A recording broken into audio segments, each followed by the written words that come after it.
Ahora vamos al versículo 1. No se asuste que el mensaje no es largo, porque no se desespere, vamos a ir estudiando versículo por versículo. El Espíritu Santo no anda deprisa, Él anda tranquilo, y el Señor te va a hablar tranquilamente a través de esta palabra. Vamos a leer los primeros 2 versículos y vamos a interpretar los primeros 2 versículos.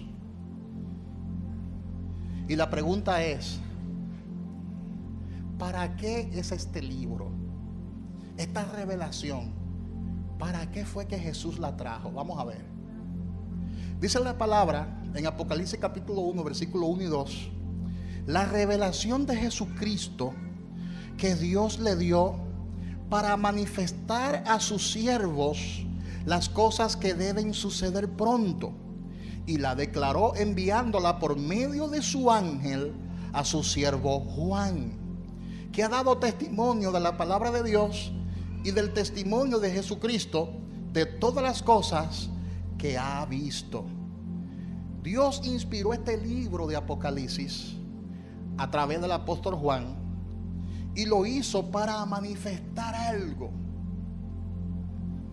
¿Para manifestar qué? Para manifestar las cosas que han de suceder pronto. Diga, para manifestar las cosas que han de suceder pronto. Y le dio a Juan la revelación del libro de Apocalipsis para mostrarnos a todos nosotros los eventos que han de suceder. Ahora mismo hay más de 51 conflictos geopolíticos en el mundo. La gente solamente piensa que los únicos conflictos que hay es entre Israel y Hamas o Gaza. Otros piensan que los únicos conflictos que hay es entre Rusia y Ucrania. Otros piensan que los únicos conflictos que hay es entre Estados Unidos ahora mismo y Venezuela. No, hay 51 conflictos geopolíticos, como que el mundo se está preparando para algo grande que viene. Casi se está armando una tercera guerra mundial entre los países europeos que forman parte de la OTAN y Rusia, que era un imperio y que sigue siendo un imperio. Antes se conocía como la Unión Soviética. Sigue siendo la Unión Soviética, lo único que ahora se le llama Rusia. Y el gigante asiático China ya despertó de su sueño y está creciendo económicamente de forma extraordinaria. Todo esto está plasmado en este libro. Todos esos acontecimientos actuales están plasmados en este libro. Todo esto se profetizó. Así que suelta la idea de usted pensar que el libro de Apocalipsis es un libro simbólico o místico, porque hay creyentes que piensan que el libro de Apocalipsis es un libro de símbolos, que no es un libro literal, es un libro místico. No, es un libro contextual y textual, es un libro literal. Todo lo que dice Apocalipsis se ha de cumplir literalmente, porque Dios en este libro lo que está mostrando es lo que va a suceder muy pronto.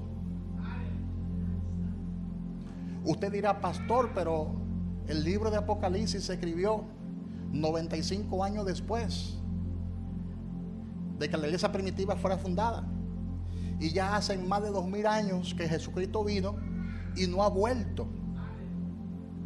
Sí, porque Él dejó algunas señales previas a su venida, y esas señales previas a su venida no se habían cumplido 1000 años atrás. Esas señales previas a su venida no se hubiesen cumplido 1900 años atrás. Ahora, esas señales previas a su venida se están cumpliendo hoy, 2000 y pico de años después, al pie de la letra. Es decir, que el tiempo de los gentiles está llegando casi a su fin.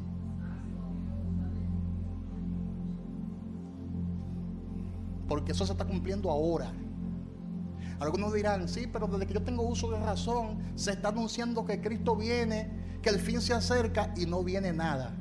Porque las condiciones proféticas no estaban dadas, pero ahora sí se están dando las condiciones proféticas. Por ejemplo, ya Israel es una nación. 1900 años atrás, Israel no era una nación. 1000 años atrás, Israel no era una nación. 500 años atrás, Israel no era una nación. Israel se convirtió en una nación en el año 1948, o sea, en el siglo pasado. Porque Ezequiel lo profetizó en Ezequiel capítulo 37. Es mucha información que tengo para darle. No se la puedo dar toda hoy, porque entonces vamos a convertir esto en un sancocho. Pero yo quiero que tú entiendas que la profecía de Ezequiel 37 se cumplió apenas hace 50 y pico de años atrás. 70 y pico de años, ¿verdad? Ya. Porque fue en el 1948. Calcule. Ya Israel es una nación, pero hay otras profecías que dicen lo siguiente: que Gaza iba a ser desarraigada, refiriéndose a la franja de Gaza. La palabra de Dios habla sobre esa franja de Gaza. Y actualmente, ahora mismo, noticia de hoy, Israel ya tomó total dominio de la franja de Gaza. Pero proféticamente Israel no solo va a tomar dominio de la franja de Gaza, sino de todo el pueblo palestino, porque esa tierra le pertenece al pueblo de Israel en conformidad a varias profecías que están en la Biblia. Israel tiene un pedacito de tierra, pero ese no es el pedacito de tierra que le corresponde a Israel. Por eso hay un plan de convertir a Israel como el gran Israel, donde Israel en el futuro va a invadir otros territorios que le pertenecen, como Cisjordania, como Jordania, como Irán, parte de Turquía. Son territorios que le pertenecen a Israel y que está dentro de la Biblia. Esos planes y esos propósitos fueron anunciados por Dios en este libro sagrado conocido como la Biblia. Ahora, ¿por qué le menciono estos datos históricos? Porque Israel es el reloj profético de Dios. Y no se puede entender el libro de Apocalipsis si no entendemos el plan de Dios con Israel. Porque el plan de Dios con la iglesia termina con el arrebatamiento. Y el plan de Dios con Israel se activa a partir del arrebatamiento. Entonces, si usted no entiende eso, no podrá entender el libro de Apocalipsis. Por eso yo siempre digo que este libro no es un libro simbólico ni místico, sino que es un libro literal. Dios le declaró la revelación a Juan por medio de su ángel. El ángel de Dios en este contexto es Jesucristo mismo. Cuando pensamos en ángeles en este contexto, estamos hablando de una aparición. ¿Quién se le apareció a Juan en el Apocalipsis? El mismo Jesús, con una figura completamente espiritual. Nota que Juan no está viendo una visión, Juan está viendo una aparición. Y eso es importante distinguirlo, porque una cosa es una visión, tú tener una visión de un ángel o de un personaje, y otra cosa es que ese personaje se te aparezca. Y cuando Jesús se le aparece a Juan, Juan cae como muerto. Lo mismo que le pasó a Isaías cuando vio la farda de Dios que cubría todo el templo. Dice la palabra que cayó como muerto y dijo: soy hombre muerto porque mis ojos han visto a Jehová. Y cuando Jesús se le aparece a Juan, cayó como muerto. Ahora, ¿por qué? Por la impresión, porque Juan conoció a Jesús antes de resucitar y lo conoció después que resucitó, pero no lo conocía como el Cristo glorificado. No conocía a Jesús como el Cristo glorificado. Y por eso cuando él le ve, según lo que dice la palabra en Apocalipsis 1, 17 y 18, él cae como muerto porque vio la aparición de ese personaje llamado Jesús. Cuando lleguemos a ese versículo lo vamos a desglosar, porque algo poderoso pasó allí. Porque Juan no solo escuchó la voz, sino que él se volteó para ver la voz. Y yo pregunto, ¿y cómo una voz se puede ver? Es curioso.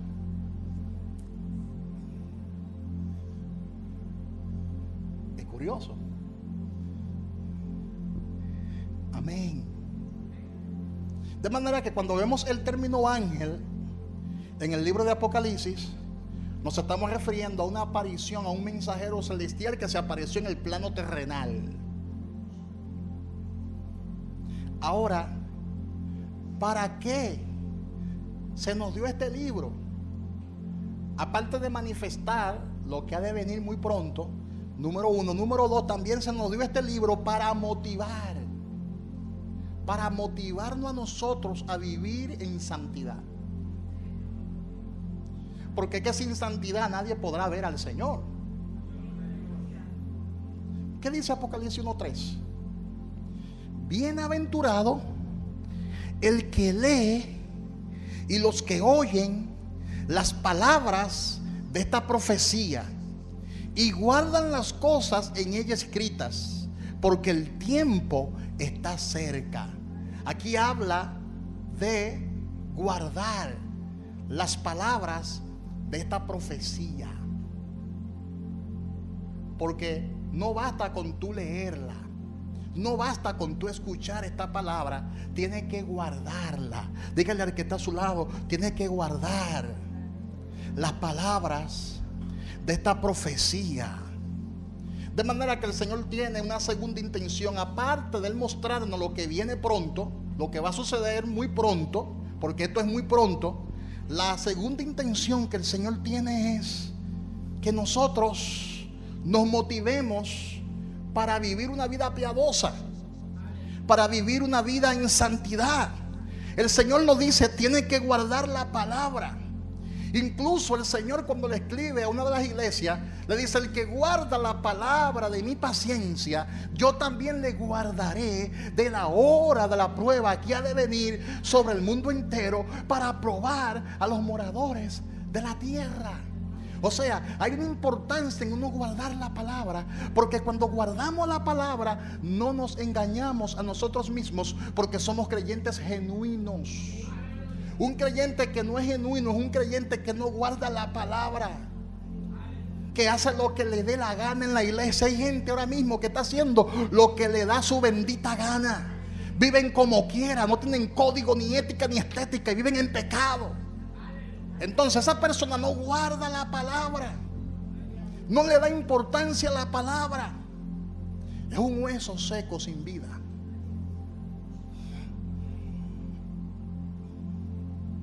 Por eso es importante que oigamos estas cosas, estas profecías, para que las guardemos.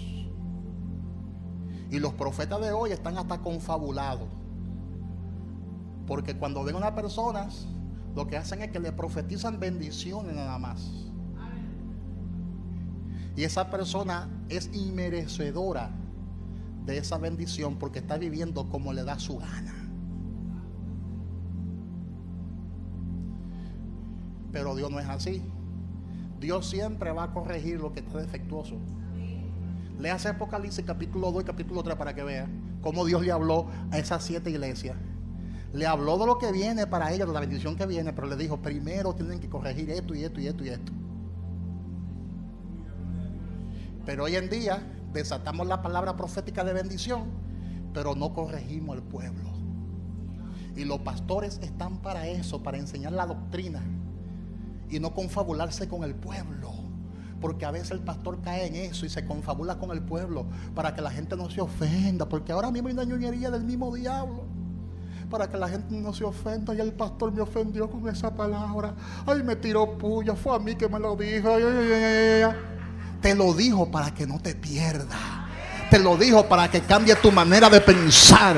Te lo dijo, aleluya, para que guarde la palabra. Dígale al que está a su lado, tiene que guardar la palabra. Amén. Léase el segundo de Pedro para que lo vea en su casa. Léase el segundo de Pedro capítulo 3, del 8 al 18, para que usted vea cómo Dios quiere que nosotros vivamos. Dios quiere que vivamos en santa y piadosamente. Vamos a leer el versículo 11 para que lo vea. Segundo de Pedro 3:11. Abra su Biblia. Vamos a leer varios versículos bíblicos que hablan de eso, de vivir en santidad, de apartarse para Dios. ¿Cuántos se quieren ir en el arrebatamiento? ¿Sabe por qué la gente hoy en día no cree en el arrebatamiento? Porque quiere vivir Kelvin como les da la gana. Porque como van a pasar por la gran tribulación, ellos están esperando que venga la gran tribulación para yo pasarla. Ay, ñeñe. Ay, ñeñe. No quieren sacrificar la carne. Quieren vivir como le da la gana. Y dicen, yo soy libre en Cristo Jesús. Hasta sacan el texto fuera de contexto. Yo soy libre en Cristo Jesús. Cuando la palabra dice que tú eres libre, no se está refiriendo que eres libre para pecar, sino que eres libre del pecado. Eres libre del pecado. Como dijo el apóstol Pablo, perseveraremos en el pecado para que la gracia abunde. De ninguna manera. De ninguna manera. Ahora hay hasta profetas diciendo que salvo siempre salvo. Ahora hay hasta pastores diciendo que salvo siempre salvo. Comamos, bebamos, hagamos fiesta. Eso no es lo que la Biblia dice. Por eso, a los que creen en esta doctrina que salvo siempre salvo, esa gente casi nunca cree en el arrebatamiento. Dicen que eso no va a suceder nunca, que eso es absurdo, que eso es una mala interpretación. Oye lo que dicen, que esa es una mala interpretación. Pero aquí nosotros le vamos a enseñar en estos días que eso no es una mala interpretación, sino que más bien son personas que se están confabulando con el mundo, se están alineando con el mundo para vivir como le da su gana. Y Dios tiene reglas, y por eso Dios dice, tiene que dar fruto digno de arrepentimiento. Y tienes que perseverar y guardar la palabra, guardar el libro en lo más profundo de tu corazón. Oye lo que dice 2 de Pedro 3:11. Dice, puesto que todas estas cosas han de ser deshechas, ¿cómo no debéis vosotros andar en santa y piadosa manera de vivir? El evangelio no es teórico, el evangelio es práctico. Tú no puedes decir, yo vivo en santidad, y con tu hecho dice todo lo contrario. Eso no es vivir en santidad. El que vive en santidad no solamente es santo en la iglesia. El que vive en santidad es santo en la universidad, es santo en la iglesia, es santo en la escuela, es santo en el trabajo. Su celular es santo. Dígale al que está a su lado, santifica tu celular. Santifica tus redes sociales. Yo me doy cuenta cuando la gente está media rara. Chequeo sus redes sociales y tú ves lo que está transmitiendo por ahí. Carne y sangre. Ahora chequea mis redes para que vean qué es lo que yo publico. Todas mis redes, chequeala para que tú veas. No ando buscando ni carne, ni chuleta, ni jamoneta. No, porque tú estás casado y eso qué importa. Los casados siguen buscando carne, chuleta y jamoneta. Eso no tiene que ver con que yo sea casado o no. Tampoco tiene que ver con que yo sea pastor o no, porque hay pastores que andan en lo mismo. Eso no tiene que ver con nada, porque pecado es pecado. Pero el que es santo santifica hasta lo que escribe. El que es santo transmite la santidad. El que es santo es genuino donde quiera que está.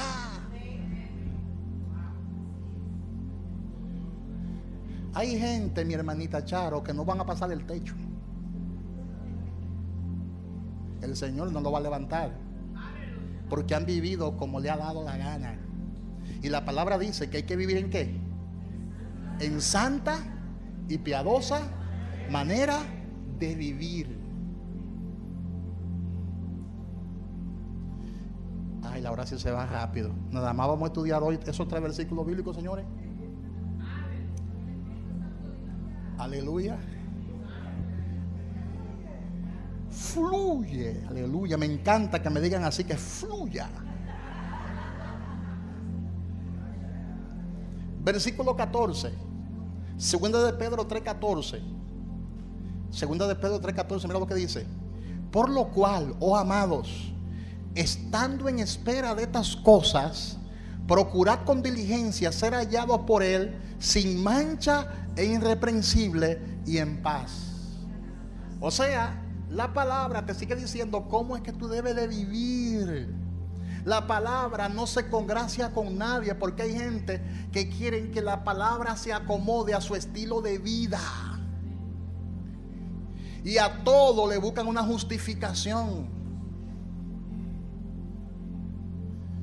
Hacen de todo y dicen: no, lo que la palabra dice es que no debo embriagarme, yo me puedo beber mis traguitos.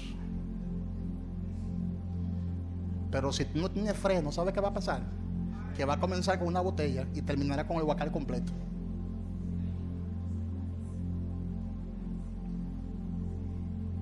Ese es el problema de eso.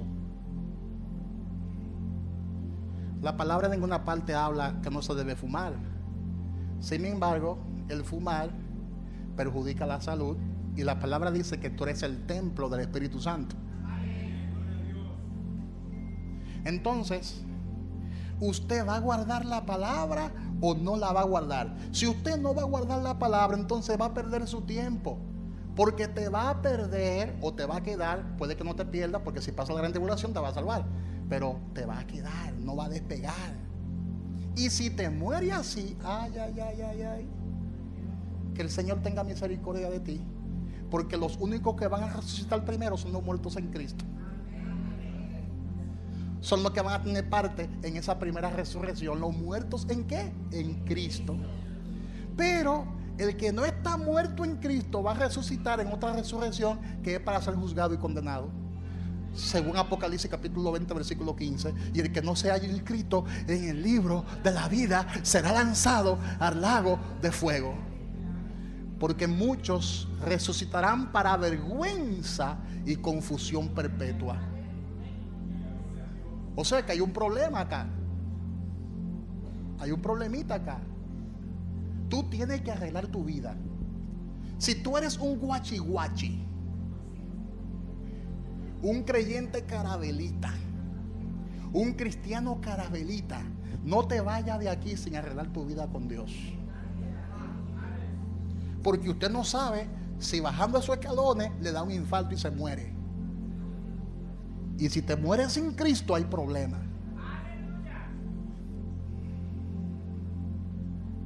Amén. Porque ahora mismo la gente se muere por nada se muere. Por eso tenemos que vivir en santidad, ser hallado por Dios sin manchas. ¿Lo leyó conmigo? E irreprensible. Amén. Ahí está la clave. Vivir para Dios. En Apocalipsis capítulo 1 versículo 3, Dios nos da 3 claves para la aplicación práctica del estudio de este libro. Primero, el Señor nos dice en ese versículo primero que si queremos ser bienaventurados, es decir, bendecidos, porque hoy en día ser bendecido es tener una jipeta. Por eso hay muchos apóstatas enseñando la palabra mal, porque ahora mismo ser bendecido es tener una casa propia, una mansión en Punta Cana, una villa en Casa de Campo, un Airbnb allá en Samaná. Hay gente que confunde la bendición económica con la bendición de Dios, pero bíblicamente esa no es la bendición. Oído con eso. Dice Juan en el Apocalipsis: bienaventurados. La palabra bienaventurados Es la palabra bendecidos. Cuando nosotros guardamos la palabra, somos bienaventurados. Bienaventurados. O sea, cuando estudiamos el libro de Apocalipsis, ¿somos qué? Bendecidos. Somos bienaventurados. Porque estamos leyendo el libro de Apocalipsis. Somos bienaventurados porque estamos estudiando el libro de Apocalipsis. Estamos analizando para aumentar nuestro conocimiento.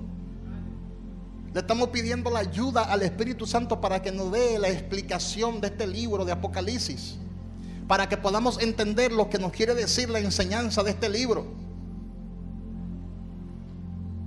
Amén.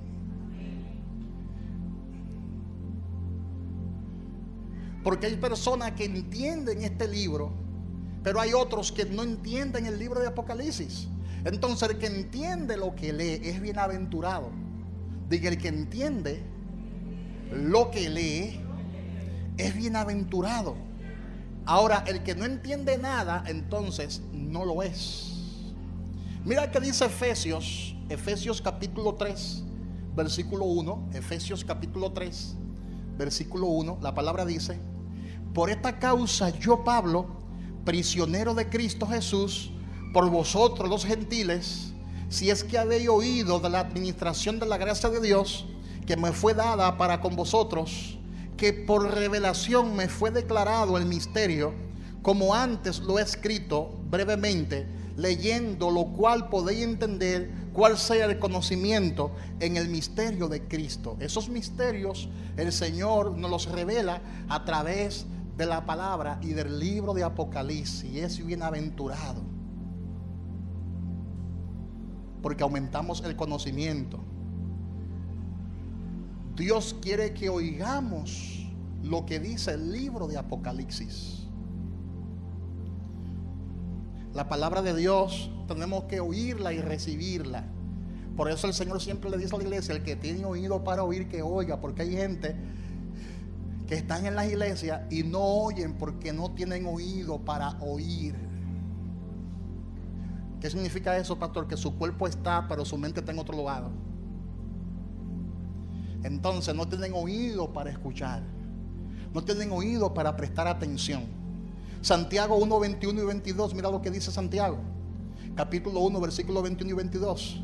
Por lo cual, desechando toda inmundicia y abundancia de malicia, recibí con mansedumbre la palabra implantada, la cual puede salvar vuestras almas. Pero sé hacedores de la palabra y no tan solamente oidores, engañando a vosotros mismos. Si no somos hacedores de la palabra, si nada más somos oidores, nos engañamos a nosotros mismos. Ay, qué lindo tuvo ese mensaje del pastor. Wow, qué profundo el Señor usó al pastor con la palabra. Pero si usted no la pone en práctica, entonces te está engañando a ti misma. Si yo no pongo en práctica lo que yo estudio y leo de la palabra, me estoy engañando yo mismo. Es lo que Santiago nos quiere decir. Amén. Y ese es el tercer componente del estudio exitoso de la palabra: guardar las cosas que oímos. Si leemos algo en la palabra, hay que guardar lo que leemos. Tenemos que guardar la palabra. Eso es ser hacedor de la palabra. Tenemos que ser hacedor de la palabra. Y para ser hacedor de la palabra, tenemos que oírla, tenemos que leerla, tenemos que saber la Biblia para poderla practicar. Si usted no conoce Biblia, ¿cómo usted va a practicar sus principios? Amén. Esa es la exhortación que nosotros podemos observar en Apocalipsis capítulo 1, versículo 3. Vamos a dejarlo hasta ahí, hasta el versículo 3. Luego seguimos con el versículo 4. Conéctese este martes al Zoom de los martes, de 7 de la noche en adelante, que ahí vamos a desarrollar toda esta enseñanza por completo. Y usted podrá hacer las preguntas que quiera hacer, porque el tiempo aquí es muy breve. Amén. ¿Me están entendiendo? Dígale al que está a su lado: tiene que guardar la palabra, tiene que vivir conforme a la palabra. Si usted quiere la bendición de Dios, Si usted quiere ser bienaventurado, tiene que vivir conforme a la palabra y tiene que seguir estos 3 pasos constantemente todos los días de tu vida. No te enfoques en otra cosa, enfócate en la palabra, en vivir la palabra. No sea un cristiano emocional. El cristiano emocional es aquel que solamente le gusta los brincos, los saltos y la algarabía. La música bien alta, mientras más alta está, más unción yo siento. Eso es un cristiano emocional. Pero no hay fundamento. Cuando vienen los problemas y el viento sopla con mucha intensidad y fuerza, esa casa se cae, porque estaba fundada en la arena y no en la roca. El cristiano emocional y emotivo no persevera, porque su fundamento no es la palabra, son los cánticos, son las emociones. Su fe está basada en los dones carismáticos, no en la palabra de Dios. Y cuando viene cualquier pruebita que ellos no entienden qué es lo que está pasando, entonces dicen: ay, yo pensaba que el evangelio era otra cosa, por aquí me queda más cerca, y se van. Y usted no lo ve jamás en la iglesia. Y son personas que se quedan frustradas y engañadas y turbadas, que luego para levantarse es un problema, porque el diablo ya se le metió en el corazón y le endureció el corazón. Por eso al descarriado le resulta difícil volver a Cristo, porque el corazón se endurece y Dios permite espíritu de engaño. Y si este demonio viene y lo poseen, y el estado resulta ser peor. Por eso no coja mucha lucha con el que se va. Te va a poner a coger lucha más que un forro de catre, y finalmente se quedará afuera, porque comenzará a amar más los placeres que a Dios.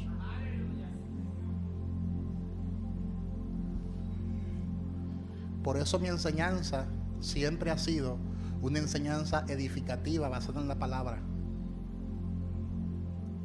Amén. No ando buscando ni fama, no ando buscando dinero, no ando buscando ser reconocido por las multitudes, sino que en el cielo, cuando yo parta con Él, el Señor me diga: buen siervo fiel, en lo poco fuiste fiel, en lo mucho te pondré, entra en el gozo de tu Señor. Ese es el mayor honor.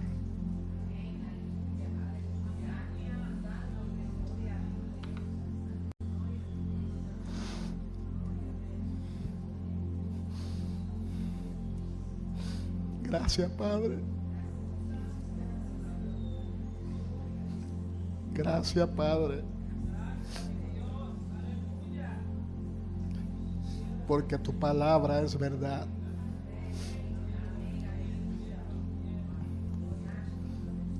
Tu palabra es verdad.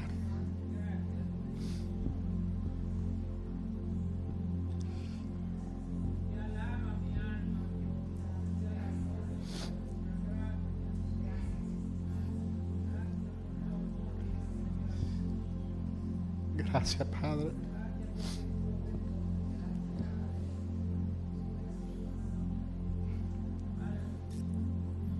Santifica a tu pueblo, Señor.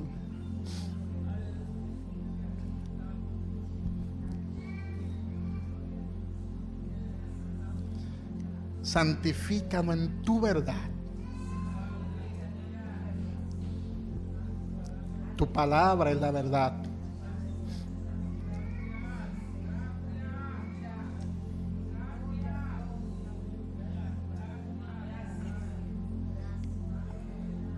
Póngase de pie, levante su mano al cielo.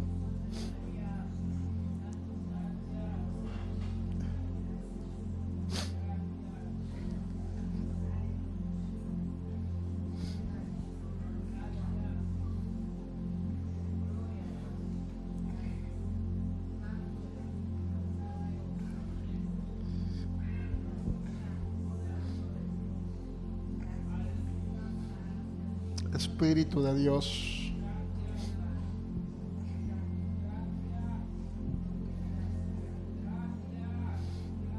Señor Jesús, te adoramos, Jesús.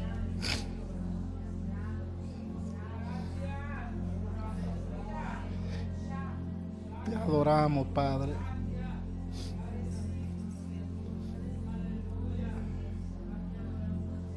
Perdónanos, Señor.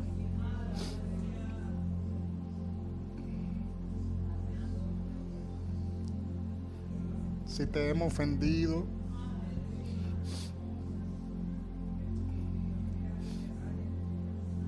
perdónanos, Padre.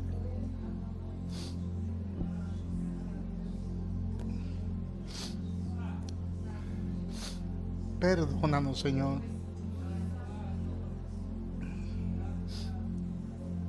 Santifícanos, Señor. No es con nuestras fuerzas, sino con tus fuerzas.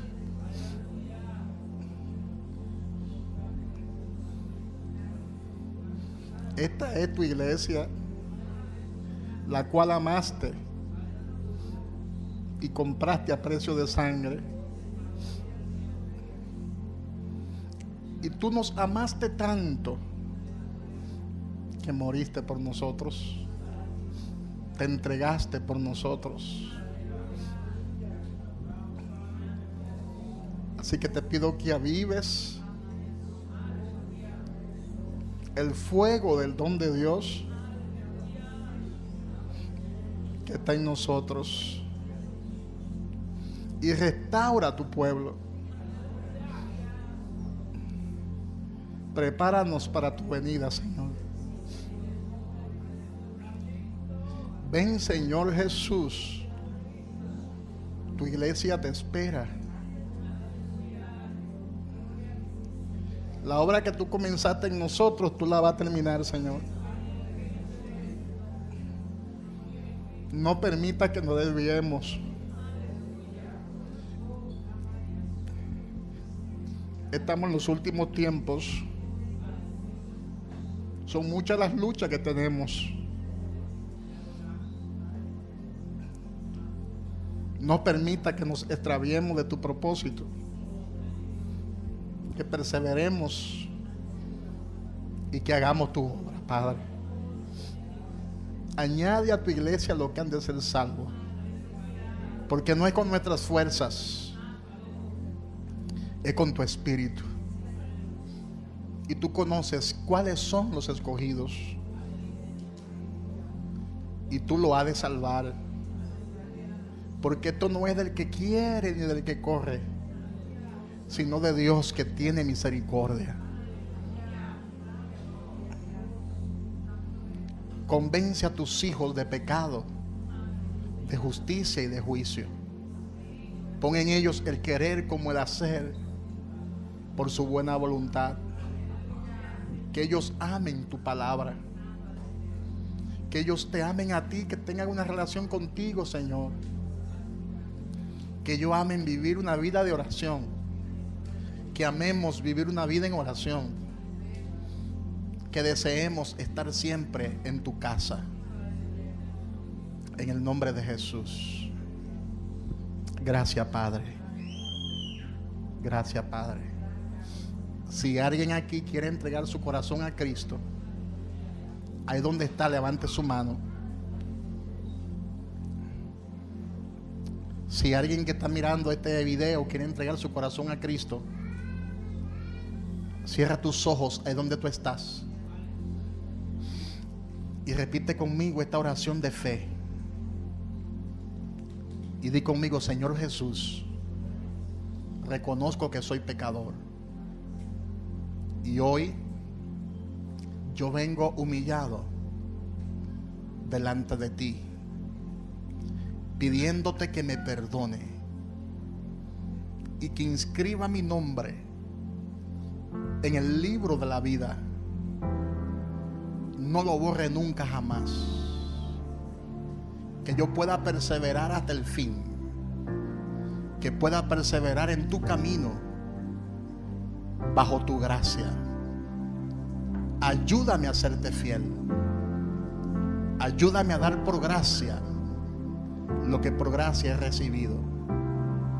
Lléname de tu Espíritu Santo y pon en mí el gozo de tu salvación. Gracias, Señor, porque me ha salvado. En el nombre de Jesús. Amén y amén. Si tú has repetido esta oración Aleluya. y lo has hecho con todo tu corazón, la palabra dice que ya tú eres salvo. Ahora la palabra dice que tienes que congregarte, que tienes que leer la Biblia, que tienes que orar, que tienes que perseverar. Que Dios le bendiga a la iglesia de hoy y que Dios le guarde. Bendiciones a todos.